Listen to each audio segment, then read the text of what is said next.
पुरानी बुलेटिन का आगाज़ करें और सबसे पहले आपको बताएं कि शहर के तंदूरों को सरकारी आटे की सप्लाई बंद। नान भाई एसोसिएशन का डीसी का हुक्मनामा मानने से इनकार।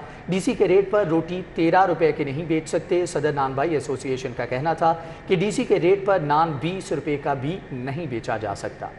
लाहौर में नान रोटी के 15,000 तंदूर हैं। सदर नान भाई एसोसिएशन का कहना है 15,000 तंदूरों के अलावा 5,000 ढाबों पर रोटी के तंदूर मौजूद हैं।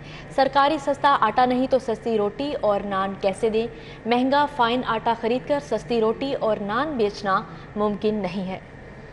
आपको बताएं कि 15,000 तंदूरों के अलावा 5,000 ढाबों पर रोटी के तंदूर हैं। सरकारी सस्ता आटा नहीं तो सस्ती रोटी और नान कैसे दें? सदर आफ्ताब गिल की तरफ से ऐसा कहा गया। शहर के तंदूरों को सरकारी आटे की सप्लाई बंद। नान भाई एसोसिएशन का डीसी का हुक्मनामा मानने से इनकार। मजीद अहवाल जानेंगे शहजाद खान अब्दाली से। जी शहजाद, आगाह कीजिएगा। जी बिल्कुल, शहर के तंदूरों को सरकारी सस्ते आटे की फराहमी का सिलसिला बंद कर दिया गया है और नान भाई एसोसिएशन लाहौर की जानब से डीसी का हुक्मनामा मानने से इनकार कर दिया गया है। इस हवाले से नान भाई एसोसिएशन का ये कहना है कि एक जानब तंदूरों को सस्ते आटे की सस्ते फ़ाइन की फराहमी का सिलसिला बंद कर दिया गया है, तो वहीं पे दूसरी जानब डीसी की जानब से ये कहा जा रहा है कि जो नान भाई एसोसिएशन है वो रोटी 13 रुपये की और जो नान है वो 20 रुपये का बेचें। इस हवाले से सदर नान भाई एसोसिएशन आफ्ताब गिल ये कहते हैं कि एक जानब तो आप सस्ते आटे की फराहमी का सिलसिला जो है वो बंद कर रहे हैं और दूसरी जानब नान भाई एसोसिएशन को इस बात पे मजबूर कर रहे हैं कि वो रोटी भी सस्ती बेचें और नान भी सस्ता बेचें। ये किसी तरह से भी मुमकिन नहीं है कि वो महंगा आटा ख़रीद कर रोटी और नान जो है वो सस्ते दामों बेचें। आफ्ताब गिल का इस हवाले से ये कहना है कि शहर में मजमूई तौर पर जो तंदूरों की तादाद है वो 15,000 के करीब है, जो नान भी लगाते हैं और रोटी भी लगाते हैं। इसके अलावा 5,000 के करीब शहर में ढाबे हैं जहां पे रोटी लगाई जाती है और वो सालन के साथ अपने ग्राहकों को दी जाती है। इस हवाले से सदर नान भाई एसोसिएशन आफ्ताब गिल ने ये वाज़ेह तौर पर पैगाम दिया है कि उनकी एसोसिएशन और शहर भर के जो तंदूर हैं यानी 15,000 के करीब जो तंदूर मालकान है वो किसी सूरत भी जो ज़िला इंतज़ामिया की जानब से रेट जारी किया गया रोटी का 13 रुपये और नान 20 रुपये, वो उस पर अमल दरामद नहीं करेंगे क्योंकि इस रेट पर उनके अखराजात जो हैं वो पूरे नहीं होते, उनकी रनिंग कॉस्ट जो है वो भी पूरी नहीं होती। इसलिए वो एक एहतजाज की तैयारी कर रहे हैं कि हुकूमत उनके मसाइल को समझे। फिल वक्त जो है वो डीसी के इस हुक्मनामे पर अमल दरामद नहीं कर सकते जो गुज़श्ता रोज़ ज़िला इंतज़ामिया की जानब से जारी किया गया है। शहजाद खान, आप हमारे साथ मौजूद रहिएगा। सदर नान भाई एसोसिएशन आफ्ताब गिल साहब हमारे साथ मौजूद हैं। सर, आपके वक्त का बहुत शुक्रिया। ये बताइएगा कि आपने डीसी हुक्मनामा जो है उसको मानने से इनकार किया है, आपके एतराज़ात क्या है? आप डीसी रेट के ऊपर क्यों नहीं नान और रोटी बेच रहे? जी बिस्मिल्लाहिर्रहमानिर्रहीम, बहुत शुक्रिया जी आपका। असल में सर डीसी रेट पे नान और रोटी इसलिए नहीं बिक सकती कि आटे में तो उन्होंने रिलीफ दिया ही कोई नहीं।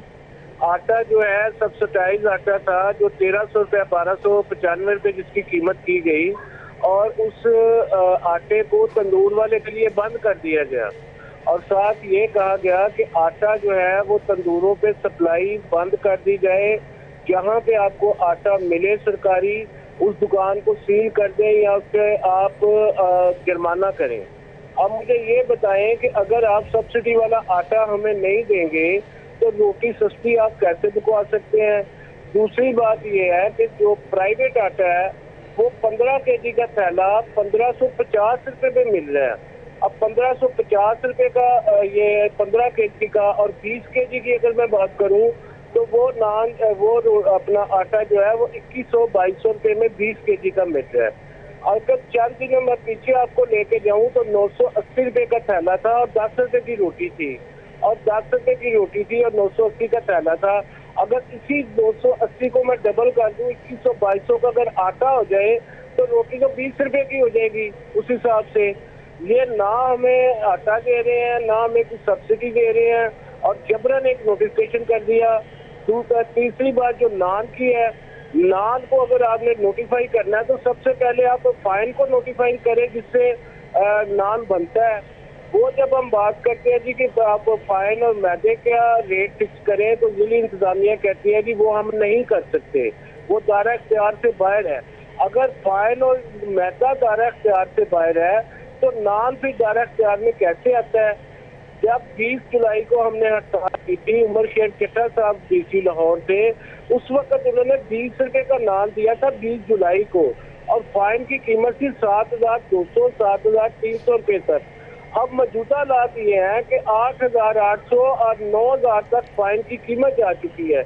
मुझे ये फार्मूला समझ नहीं आया कि डीसी साहब ने किस हिसाब से इसको कैलकुलेट किया है और कैसे 20 रुपए का रेट दे दिया, कि जैसे जबकि नान की कॉस्ट जो है वो 20 से ऊपर पड़ रही है। और वो उन्होंने हमें रिलीफ क्या दिया है, या तो वो मैदा सस्ता करते, हम सस्ता नान बेचने के लिए तैयार हैं, वो हमें अपना आटा सस्ता करके दें तो हम रोटी सस्ती बेचने के लिए तैयार हैं। लोड शेडिंग स्टार्ट हो चुकी है, अपना हमारे तंदूरों पे गैस आ नहीं गई, एलपीजी हम इस्तेमाल कर रहे हैं, लकड़ इस्तेमाल कर रहे हैं, और गैस के बिल भी जो है वो हम दे रहे हैं।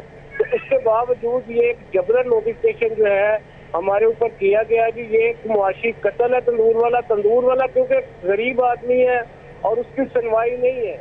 15,000 प्लस तंदूर है, अगर उस पर आप 5 से 6 अफराद काम करते हैं तो ये उनको बेरोजगार करने के लिए एक फार्मूला तय किया गया, ये जो नोटिफिकेशन है। इसके बाद अगर आप देखें कि 5,000 ढाबे हैं जहाँ पे खालिस्तान सिर्फ और सिर्फ रोटी जो गरीबों के लिए पकती है, वो लोग जो गरीब खुद मजदूरी करके यही रोटी बेच के उन्होंने बाजार से जो है वो अपने जरूरियात जिंदगी की चीज लेनी है, खरीदना है, जो कि हर बंदे की पहुंच से बाहर है। तंदूर का काम कोई आसान नहीं है। आज भी इतनी तपती हुई गर्मी में हम लोग गर्मी में खड़े होते हैं 24 घंटे आपकी खिदमत के लिए, और अगर हमें शाम को कुछ बचना ही नहीं है तो उसका फायदा क्या है? क्या करें हम? हमें क्या कहते हैं कि आप तंदूर बंद कर दें, हम बंद करने के लिए तैयार है, हमें कोई मुतबादल रोजगार दे। ठीक है, सदर आफ्ताब गिल हमारे साथ मौजूद हैं जिनको एतराज़ है कि वो डीसी रेट के ऊपर नान और रोटी नहीं बेच सकते। आपके वक्त का बहुत शुक्रिया।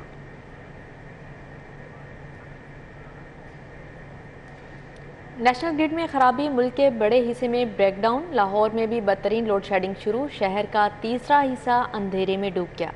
लेस्को के 250 फीडर से बैक वक्त बिजली की फ्राहमी बंद हो चुकी है। मजीद अहवाल जानेंगे शाहिद सिप्रा से। जी शाहिद, आगाह कीजिएगा। बिजली के ब्रेकडाउन की वजह से शहर के मुख्तलिफ इलाकों में गैर एलानिया लोड शेडिंग का सिलसिला शुरू हो गया, और बाद ऐसे इलाके हैं जहाँ पे 15 से 16 घंटे की गैर एलानिया लोड शेडिंग हो रही है और सार्फिन को मुश्किलात का सामना करना पड़ रहा है। आज सुबह के वक्त गुड्डू पावर हाउस से 850 मेगावाट बिजली सिस्टम से निकली और उस फनी खराबी की वजह से फ्रीक्वेंसी डाउन हुई, और फ्रीक्वेंसी डाउन होने की बुनियाद पर मुल्क भर में बड़ा बिजली का ब्रेक डाउन हुआ है। और इब्तदाई तौर पर national transmission and dispatch company के रावी सर्किट से निकलने वाले लेस्को के 132 केवी ग्रिड्स मुतासिर हुए, लेकिन उसके बाद 2 से 3 घंटे तक सिस्टम लेस्को का नॉर्मल रहा और शहर में एलानिया लोड शेडिंग होती रही। लेकिन जैसे ही जनूबी पंजाब और उसके अतराफ में बिजली बहाली का सिलसिला शुरू हुआ तो लाहौर इलेक्ट्रिक सप्लाई कंपनी के सिस्टम पर भी दबाव आया, और उस बुनियाद पर शहर के मुख्तलिफ इलाकों में गैर एलानिया लोड शेडिंग का सिलसिला शुरू किया गया। और इस वक्त कंपनी के 250 से ज़ायद 11 केवी फीडर से बिजली की फ्राहमी मुअत्तल है, और तवक्को यही की जा रही है कि आइंदा चंद घंटे भी सिस्टम को नॉर्मल होता दिखाई नज़र नहीं आ रहा और सार्फिन को मुश्किलात का सामना करना पड़ेगा। दूसरी जानिब लेस्को ज़राए का यह कहना है कि इस वक्त कंपनी की डिमांड या सप्लाई की बात की जाए तो नेशनल पावर कंट्रोल सेंटर की जानिब से कोई डाटा उनको नहीं दिया गया। सिर्फ गैर एलानिया तौर पर या तो ग्रिड स्टेशन को बंद किया जा रहा है या फिर 11 केवी जो फीडर्स हैं उन पर गैर एलानिया लोड शेडिंग की जा रही है ताकि सिस्टम को नॉर्मल किया जा सके। चूँकि इस वक्त तलब और रसद में फ़र्क है और डिमांड के मुताबिक जनरेशन ना होने की बुनियाद पर फ्रीक्वेंसी बार बार डाउन हो रही है, और फ्रीक्वेंसी डाउन होने की वजह से बड़े ब्रेक डाउन होने के दोबारा खदशात पैदा हो रहे हैं। इसलिए लाहौर इलेक्ट्रिक सप्लाई कंपनी के सिस्टम पर गैर एलानिया लोड शेडिंग करके सिस्टम को बचाने की कोशिश की जा रही है, लेकिन दूसरी जानिब उसकी वजह से सार्फिन को दुश्वारी का सामना है। ठीक है शाहिद सिप्रा, आपका बहुत शुक्रिया। आप पाक अथॉरिटी के लिए रेंट पर गाड़ियां लेने का मामला, रेंट पर गाड़ियां लेने के लिए 2 करोड़ 45 लाख रुपए का फंड मंजूर। पंजाब हुकूमत ने फंड के अजरा की बाकायदा मंजूरी दे दी। मजीद तफसीलात जानते हैं अली राहमी से। जी अली, बताइएगा। जी बिल्कुल, एक तरफ तो ऐवान वज़ीर आला पंजाब के लिए नई गाड़ियाँ खरीदी जा रही, लेकिन दूसरी तरफ बेशतर पंजाब के ऐसे महकमे हैं, वहाँ पे अफसरान हैं वो अब नई गाड़ियों के बजाय किराए पर गाड़ियाँ लेने पर मजबूर हैं। अब इसमें क्योंकि आबी पाक अथॉरिटी की अगर बात की जाए तो आबी पाक अथॉरिटी को पंजाब की जो साफ़ पानी कंपनी तरफ से गाड़ियाँ मिली, लेकिन वो ऐवान वज़ीर आला पंजाब के पास है और इसके लिए उन्होंने बाकायदा टेंडर भी जारी किया कि वो नई गाड़ियाँ किराए पर जो है वो लेने जा रहे हैं 1 साल के लिए। तो इस पर उनका एक बजट जो है वो भी पंजाब हुकूमत की तरफ पेंडिंग था कि वो मंजूर किया जाए। अब 2 करोड़ 45 लाख रुपए खर्च करके आबी पाक अथॉरिटी 1 साल के लिए अफसरान के लिए गाड़ियाँ जो है वो किराए पर लेगी और उसके लिए जो भी कोई कंपनी इनको पसंद आई, जिन्होंने कम से कम बिड दी, उस कंपनी का इंतखाब कर लिया जाएगा। लेकिन इस अथॉरिटी की गाड़ियाँ जो है वो ऐवान वज़ीर आला के अफसरान के पास मौजूद हैं और इसी वजह से इस अथॉरिटी के जो अफसरान हैं वो अब किराए पर गाड़ियाँ लेने पर मजबूर हैं। अब क्योंकि महकमा SNJD और ऐवान वज़ीर आला पंजाब में इसी वजह से एक इख्तलाफ पाया जा रहा है कि ऐवान वज़ीर आला पंजाब आए रोज़ नई गाड़ियों की डिमांड करता है कि पूल से उनके लिए नई गाड़ियाँ दी जाए, लेकिन महकमा SNJD के पास वो गाड़ियाँ नहीं हैं जो ऐवान वज़ीर आला के अफसरान की डिमांड है। तो लिहाजा उन्होंने कंपनी के मुख्तलिफ अथॉरिटी के और अफसरान की गाड़ियाँ जो है अपने पास रखी और ये अफसरान अब किराए पर गाड़ियाँ लेने पर मजबूर हो चुके हैं। ठीक है अली रामी, आपका बहुत शुक्रिया। आगे बढ़ते हुए आपको बताएं, PHFMC प्रोग्राम मुलाजमीन का धरना चौथे रोज़ भी जारी। मुजाहिरीन की बड़ी तादाद फैसल चौक पर मौजूद है। धरने के शुरका का हुकूमत से रेगुलर करने का मुतालबा। 14 अजला से आए मुलाजमीन धरने में शरीक हैं। धरने के शुरका अपने मुतालबात की मंजूरी के लिए पुरउम्मीद दिखाई देते हैं। मज़ीद अहवाल जानेंगे तलहा से। जी तलहा, आगाह कीजिएगा। इस वक्त मैं फैसल चौक में मौजूद हूँ जहाँ PHFMC के मुलाजमीन की जानिब से एहतजाज किया जा रहा है। इनका मुतालबा है कि इन्हें रेगुलर किया जाए, जबकि आज चौथा रोज़ गुजर जाने के बावजूद यहाँ पर हुकूमत की जानिब से कोई नुमाइंदा नहीं आया और ना ही किसी किस्म के मुज़ाकरात किए गए हैं। यहाँ पर मेरे साथ मुजाहिरीन मौजूद हैं, हम उनसे जानते हैं। जी सर, बताइएगा कि आप यहाँ पर एहतजाज कर रहे हैं, आपकी क्या मुतालबात हैं और आप से अभी तक किसी ने मुज़ाकरात? जी, हमसे अभी तक किसी ने मुज़ाकरात नहीं किए और ये इतनी बेहिसी का मुजाहरा कर रहे हैं कि चौधरी परवेज़ इलाही साहब का अपना बनाया हुआ ये अदारा है जो इन्होंने 2004 में बनाया था और हेल्थ डिपार्टमेंट में हम इनकी सेंक्शन पोस्टों पे काम कर रहे हैं। सारे टेक्निकल बंदे हैं, क्वालिफाइड बंदे हैं, डिप्लोमा होल्डर बंदे हैं और आज चौथा दिन हो गया है जो इनमें हमने डिस्पेंसर है, पैरामेडिकल स्टाफ है, LHVs हैं, मिडवाइफ हैं, छोटे छोटे बच्चे हैं, सभी बैठे हुए हैं। लेकिन आज चौथा दिन गुजरने के बावजूद इन्होंने हमसे कोई रब्ता नहीं किया, कोई बंदा मुज़ाकरात के लिए नहीं आया। हम कोशिश कर रहे हैं कि हमसे मिले, हमारी बात सुने, लेकिन इन्होंने अभी तक बात सुनने गवारा ही नहीं की। शायद ये हम कोई इंसान ही नहीं समझते कि ये पाकिस्तानी है या ये किसी और दुनिया से आए हुए हैं। हम पाकिस्तानी हैं, इन्हीं के शहरी हैं, इन्हीं से ही तवक्को रखते हैं। इन्होंने हमारे मसाइल हल करने हैं। हम इनसे गुजारिश करते हैं कि खुदारा अपनी आवाम की बात सुने और उसका मसला हल करें। हम इनके बहुत मशकूर होंगे। बिल्कुल, मुजाहिरीन का कहना है कि हुकूमती नुमाइंदा किसी किस्म का कोई मुज़ाकरात नहीं किया गया। यहाँ पर हम 4 रोज़ से सरापा एहतजाज हैं मगर किसी किस्म का कोई मुज़ाकरात नहीं किए गए। जी तरह अपडेट करने का बहुत शुक्रिया। और यहाँ पर आपको बताएं कि उमर सरफराज चीमा मुशीर महकमे दाखिला तयनात कर दिए गए हैं। उमर सरफराज चीमा को मुशीर महकमे दाखिला और महकमे इंफॉर्मेशन बनाने का नोटिफिकेशन जारी कर दिया गया है। उमर सरफराज चीमा मुशीर महकमे दाखिला तयनात कर दिए गए। उमर सरफराज चीमा को मुशीर महकमे दाखिला और महकमे इंफॉर्मेशन बनाने का नोटिफिकेशन जारी कर दिया गया है। आपको अपडेट करते चलें, उमर सरफराज चीमा मुशीर महकमा दाखिला तैनात कर दिया गया है। उमर सरफराज चीमा को मुशीर महकमा दाखिला और महकमा इंफॉर्मेशन बनाने का नोटिफिकेशन जारी कर दिया गया है। सांदा में ज़ाती रंजिश पर गुंडा अनासिर का पंजाब कॉलेज के तालिब इल्म पर तशद्दुद। भट्टी ग्रुप के अफराद ने तालिब इल्म मुशफिक को तशद्दुद का निशाना बनाया। तालिब इल्म हस्पताल मुंतकिल, तशद्दुद करने की फुटेज भी मंज़र आम पर आ गई। फुटेज में मुल्ज़िमान को तालिब इल्म पर तशद्दुद करते देखा जा सकता है। मज़ीद तफसीलात जानते हैं हसन खालिद से। जी हसन खालिद, बताइएगा क्या तफसीलात हैं? जी हाँ, ये सांदा का इलाका है जहाँ पर भट्टी ग्रुप नामी ये गुंडा अनासिर है जो कि इलाके में दहशत की अलामत समझा जाता है। ज़ाती रंजिश पर इन्होंने पंजाब कॉलेज के एक तालिब इल्म को तशद्दुद का निशाना बनाकर ज़ख्मी किया, जिसे ज़ख्मी हालत में हॉस्पिटल मुंतकिल किया गया है। और आए रोज़ ये जो भट्टी ग्रुप है जिनमें अहमद नामी मुल्जिम है और उसके साथी हैं जो कि हवाई फायरिंग भी करते हैं और इलाके में खौफ हरास फैलाते हैं, जिसकी वीडियोस जो है सोशल मीडिया पर अपलोड भी करते हैं। इस हवाले से इन मुल्ज़िमान ने इस तालिब इल्म को तशद्दुद का निशाना बनाने के बाद ज़ख्मी किया, जिसके बाद मुतासरा तालिब इल्म ने थाना सांदा में इंदराज मुकदमा के लिए दरखास्त दे दी है, लेकिन पुलिस की जानिब से ताहाल किसी किस्म की कोई कार्रवाई अमल में नहीं लाई गई, जिसकी वजह से ये जो गुंडा अनासिर हैं ये इलाके में आज़ादाना घूमते हुए ना सिर्फ बदमाशी कर रहे हैं बल्कि आए रोज इसी तरह ही तालिब इल्मों को तशद्दुद का निशाना भी बना रहे हैं। ठीक है हसन खालिद, आपका बहुत शुक्रिया।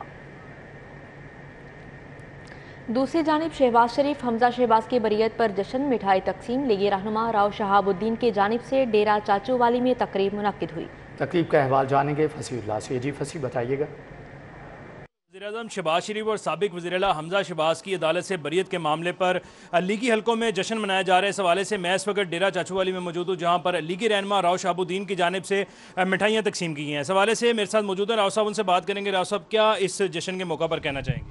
बिस्मिल्लाहिर्रहमानिर्रहीम। ये हक और सच की जीत हुई है। इन्हें 2 साल नजायज़ हमारे कायदीन के पर्चे दिए, उनको जेलों में रखा, हर तारीख पे जाते रहे, तारीखें भुगते रहे, लेकिन जब कोई प्रूफ ही ना मिला तो ये अदालत से बड़ा रिलीफ मिला। अदालत ने हमें बरी कर दिया हमारे कायदीन को। तो हम शुक्र अल्हम्दुलिल्लाह हमने नफल भी पढ़े हैं और हमारे कायदीन ने जितना भी पाकिस्तान में काम किया आज तक नून लीग से अलावा किसी ने काम नहीं किया। ये सब बाखूबी सब लोग जानते हैं। और देख लो इमरान न्याजी 3.5 साल हुकूमत रही, 1 रुपये का काम नहीं हुआ। तमाम सड़कें पूरे पंजाब की सड़कें टूटी हुई हैं। और अब दोबारा जैसे भी हमारे हालात ये ठीक होते हैं, हमारे इंशाल्लाह दोबारा ये अगले महीने में हमारी हुकूमत भी आने वाली है पंजाब में भी, तो सारी पंजाब की सड़कें 10,000। ठीक है फसीउल्लाह, आपका बहुत शुक्रिया। टाइम्स हायर एजुकेशन आलमी यूनिवर्सिटी रैंकिंग 2023 में university of management and technology Pakistani private universities में सरे फहरिस्त आ गई। हायर एजुकेशन ने आलमी यूनिवर्सिटी रैंकिंग 223 जारी कर दी। रैंकिंग के मुताबिक university of management and technology Pakistan की निजी यूनिवर्सिटीज में सरे फहरिस्त आ गई। आला तलीमी मैदान में सरगर्म अमल UMT मजमूई तौर पर भी दूसरे नंबर पर आ गई। टाइम्स हायर एजुकेशन की जानिब से UMT को दुनिया की 600 बेहतरीन यूनिवर्सिटियों में भी शामिल कर लिया गया। UMT दुनिया की 501वीं बेहतरीन यूनिवर्सिटी बन गई। सदर UMT इब्राहिम हसन मुराद ने कामयाबी का सेहरा फैकल्टी, स्टाफ और ज़हीन तुलबा को दिया है। यहाँ पर आपको बताएं कि रज़ी अहमद लाहौर आर्ट्स काउंसिल की गवर्निंग बॉडी के चेयरमैन तायुनात कर दिए गए हैं। मज़ीद तफसीलात जानते हैं जैन मदनी से। जी जैन मदनी, बताइएगा। इदारे लाहौर आर्ट्स काउंसिल की जो गवर्निंग बॉडी है उसका जो चेयरमैन है वो रज़ी अहमद को जो है वो नामजद किया गया। इस हवाले से नोटिफिकेशन भी जो है वो जारी कर दिया गया।